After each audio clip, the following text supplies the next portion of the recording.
Le rapport d'étonnement est utilisé dans les entreprises comme un outil de communication et de management participatif. Son objectif principal étant de faire valoir la participation des nouveaux collaborateurs dans l'entreprise et de profiter de leur regard neuf pour découvrir de nouvelles idées et améliorer les processus mis en place en interne. Découvrez comment le rapport d'étonnement peut vous aider à capter ces informations.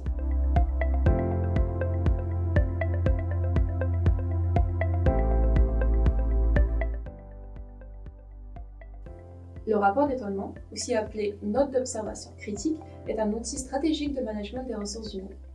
Ce document est rédigé par les nouveaux arrivants dans les quelques semaines après leur intégration. Le collaborateur est chargé de reporter ses ressentis et tous les éléments qui l'ont interpellé et qui ressortent de l'ordinaire, qu'ils soient bons ou mauvais. Il peut couvrir différents sujets, comme l'organisation interne, l'environnement, la communication en interne, le management ou d'autres aspects que vous souhaitez améliorer. Ce rapport est une manière pour l'entreprise d'avoir un retour sur son fonctionnement interne. En d'autres termes, un rapport d'étonnement sert à identifier les forces et les faiblesses d'une organisation, ainsi que ses domaines d'amélioration. S'il est utilisé à bon escient, le rapport d'étonnement pourra vous apporter des informations précieuses sur le fonctionnement de votre entreprise et vos pratiques internes.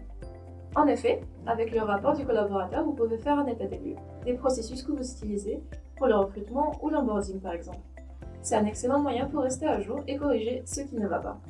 D'autre part, votre entreprise sera perçue comme une organisation qui valorise les nouvelles idées et qui encourage la créativité de ses collaborateurs, ce qui fera booster votre marque employeur. On reviendra sur la marque employeur lors d'une prochaine vidéo, alors n'oubliez pas de vous abonner pour ne rien rater. À travers ce rapport, vos nouvelles recrues se sentiront valorisées par leur participation au sein de l'entreprise. Vos collaborateurs n'en seront que plus motivés, chose qui fera qu'ils s'intégreront plus vite dans votre organisation et deviendront rapidement autonomes et productifs. Et il sera plus facile de les fidéliser par la suite. Le rapport d'étonnement adopte des formes variables. Il peut être un questionnaire soumis par le service RH, une présentation orale, un compte rendu rédigé par le collaborateur, ou encore un mélange entre questionnaire et des champs libres pour que le collaborateur puisse s'exprimer comme il le souhaite. Pour avoir un meilleur rapport d'étonnement, nous vous conseillons toutefois d'opter pour une forme plus cadrée. En faisant cela, vous garantissez une réponse aux questions qui vous intéressent et vous évitez que le collaborateur oublie des points importants. Toutefois, n'oubliez pas de prévoir une partie où le collaborateur pourra s'exprimer librement et vous faire part de ses idées et de ses suggestions.